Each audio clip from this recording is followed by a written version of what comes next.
Triple E EDC back again with another knife video. This is the 2020 Spyderco Reveal number 5. So volume 5. They've basically been producing one of these around once a quarter, or really trying to come out with them so that they come out a quarter. The reveals are done a quarter ahead of time. So what you see in this reveal is probably going to be available within the next 90 days. At least most of it will be. Let's go ahead and take a look. So right off the bat, let's start here, because right off the bat, the big elephant in the room is going to be this guy, the Spyderco Pachi. So it's really interesting. I'll tell you right now, I probably won't be getting this knife. It's just not my style, and it is what it is. Some people are going to love this, but there are some features of it that are interesting. One is, the McBee came out, and a lot of people loved it. I haven't tried it, but a lot of people loved it, and this sort of reminds me of just I guess, more playful version of the McBee, in that it's a stubby little knife that is very, very small. That's a conversation starter. So right off the bat, you're going to see this very large pivot, this very large, interesting shaped clip, both of which are anodized blue. You're going to see a blue anodized tail here that I think folds in and out. I don't think it has any actual function other than being purely aesthetic, but I guess that remains to be seen. The blade itself is rather small at about 1.5 inches, as you can see, a little over 1.5 inches.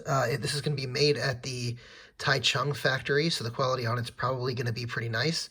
And probably the most interesting thing about it is this is going to be an S45VN, their new steel. So that's... it's definitely interesting. It's also going to be a Reeve integral lock, so a frame lock. So that's interesting as well.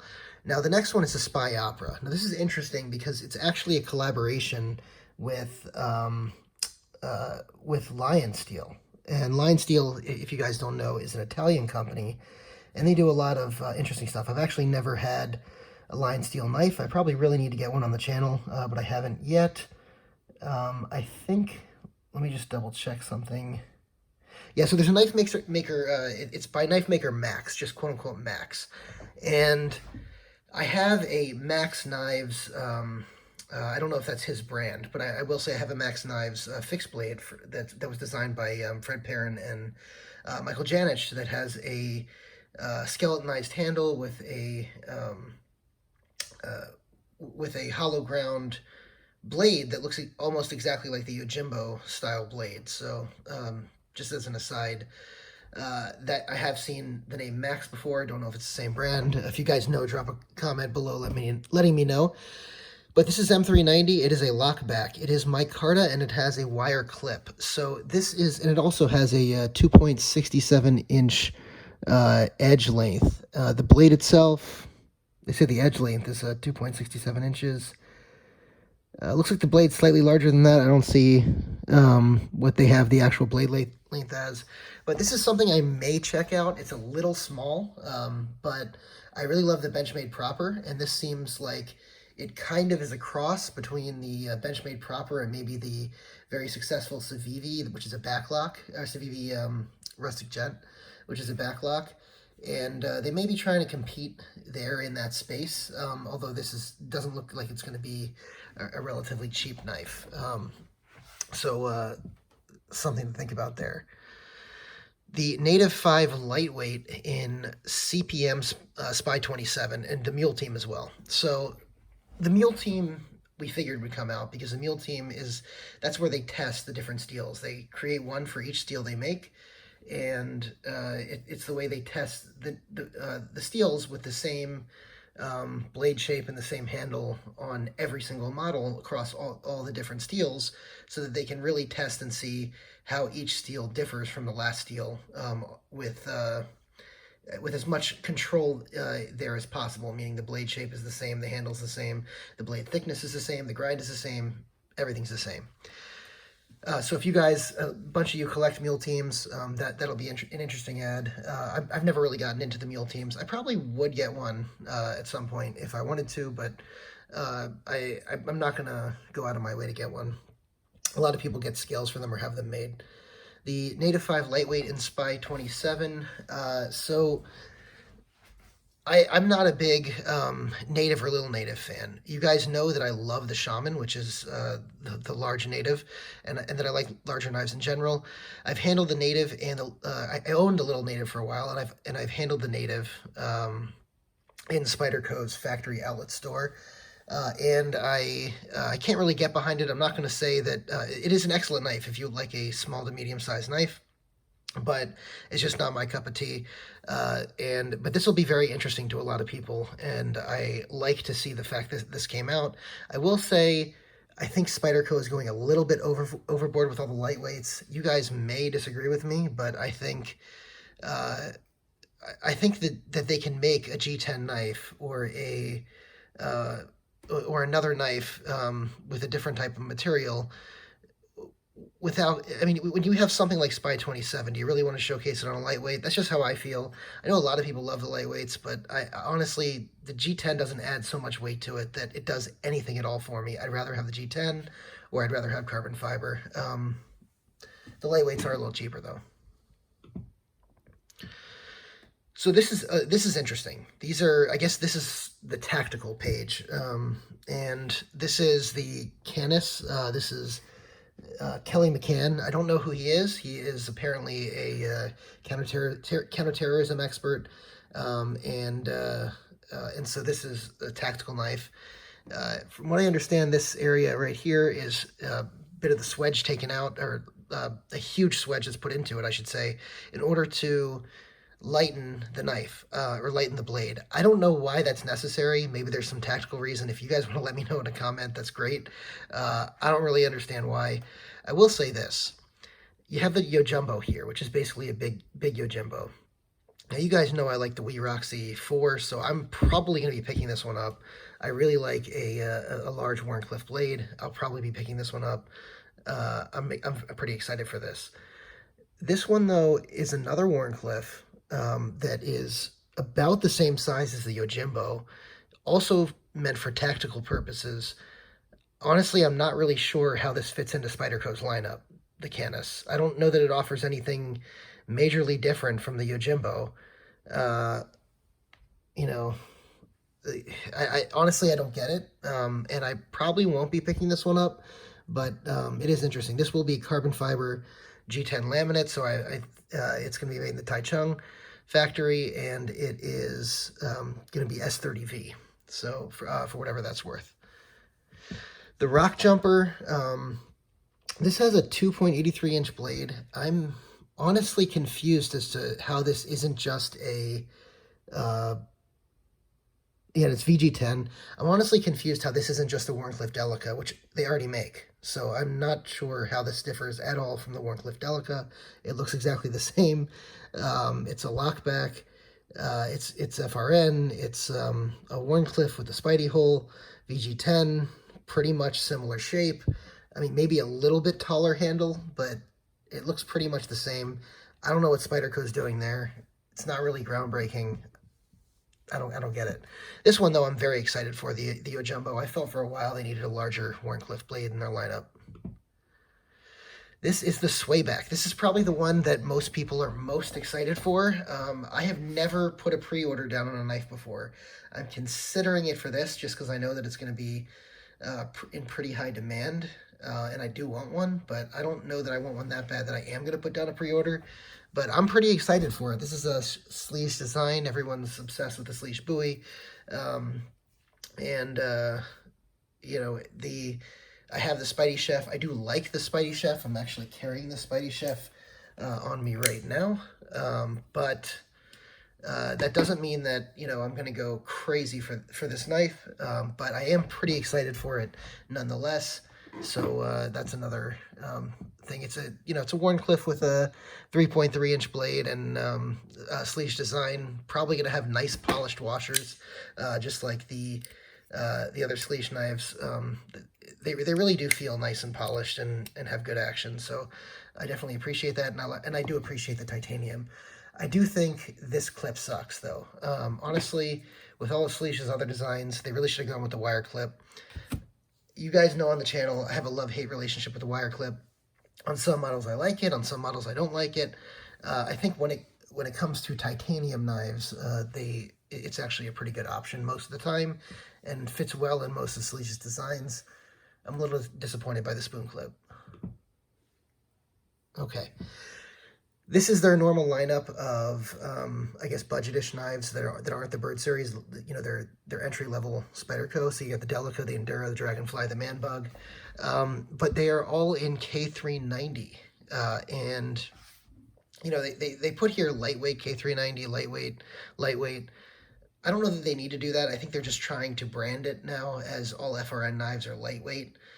Like I said, they're sort of making the FRN something more than it is, but they're calling it lightweight. But introducing K390 into, which is a really, really nice edge retentive steel, introducing that into some of these lower end models, I think is a good step. I think it's a good decision by them. I would like to see, you know, I have the Freydon exclusive carbon fiber Delica, and I did appreciate those scales much more on the Delica than the FRN, and that's pretty light. That doesn't really add much weight to the Delica. So, frankly, I would have liked to see with the K390 maybe them come out with a G10 scale that's nice and thin that can be substituted for the FRN. But again, you know, this is the entry level stuff. They're trying to, I guess, give access to K390, introduce, you know, different steels at that price point.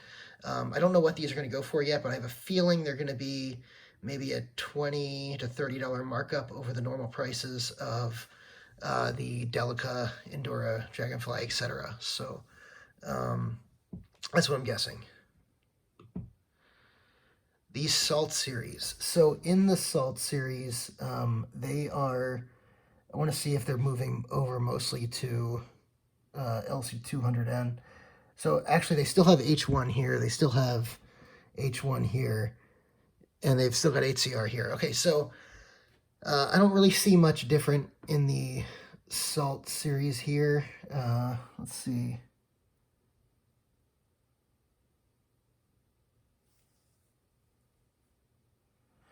They say linerless construction. I don't know if the Salt series already had that. I don't really have any Salt knives, but it looks pretty much the same as what they had previously in the Salt series. The Harrier series looks pretty much the same. Stainless steel. This is probably what a lot of people are waiting for, the Lil Native and Native Chief in CPM S90V with carbon fiber scales. So I have the carbon fiber and S90V Shaman. I like it a lot. I think it's excellent. The carbon fiber is a little smooth, but you definitely get used to it. And but I really like S90V as a steel. I think it's a really underrated steel.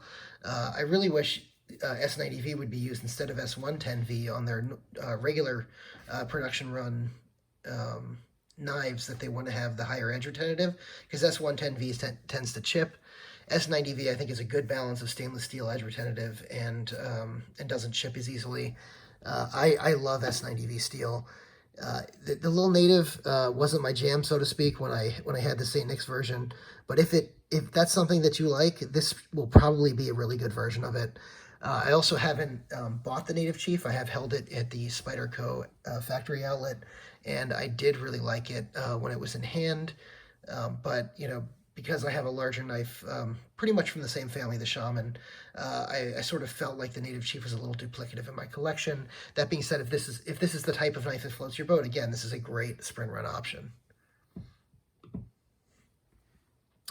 And the Shaman in Z-Wear. So from what I understand, so Spyderco is making a cop out here.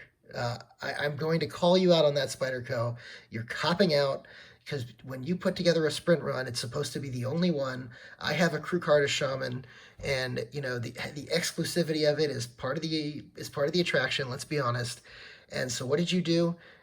You went out. You didn't even go to a different color micarta. You went basically with the same color. They call this a brown micarta. The other one was a natural micarta. They've got Z-Wear instead of Cru-Wear, but let's be honest. This brown is pretty much the same color as the natural micarta, and this Z-Wear is another brand of Cru-Wear, basically. Z-Wear, from what I understand, is just a different maker making Cru-Wear, the same chemical composition. So this is going to be a huge recommend for me. I'm definitely going to recommend if you don't have one, you get it. But Spyderco, you're killing me here. That's all I have to say about that. The Swick, you know, this is probably going to be a good self-defense option, like in the TDI mold, the K-Bar TDI. I don't have this type of fixed blade. I do sometimes have a self-defense knife, but not that I carry it specifically for that purpose, but one that can be used that way. But you know, if as far as the Swick, you have the Swick large and the Swick small. So I will again call you out, Spyderco, a little bit. You have in the description here, Spyderco says, "Oh, this is made for someone with man-sized hands," and then this one says someone with smaller hands. So if you're gonna do the whole, you know, man thing, don't cop out on the other side. This is clearly designed for men. This is clearly designed for women. Yes, women could have bigger hands. Yes, women could have smaller hands, and men could have bigger hands, and men could have smaller hands. But don't go halfway on one and halfway on the other. That's all I have to say about that one. And that's it. So right off the bat, you know, obviously the Z-Wear Shaman is really intriguing. It would be a complete duplicate pretty much of what I have with the Cru-Wear. Spyderco does this crazy thing where they make you want it anyway. But really the two that I want the most out of this, I think, are the, let's go back, it's going to be the Swayback. Yeah, the Swayback and the Yojumbo, I think, are the two that I'm going to want the most. And in the order of how I want them, I'd probably say the Swayback, the Yojumbo, then the Spy Opera, and then the Z-Wear. The only reason I wouldn't want the Z-Wear as much is because, like I said, I already have the Cru-Wear. And I like to not be the person that just buys it to flip it at a higher price. So anyway, thanks for watching. I know this was a long video going through the catalog, but I definitely appreciate you guys bearing with me and for watching. Thank you so much. If you like what you see, hit the subscribe button, hit the notification bell. I do a lot of giveaways on my channel, and thank you for watching.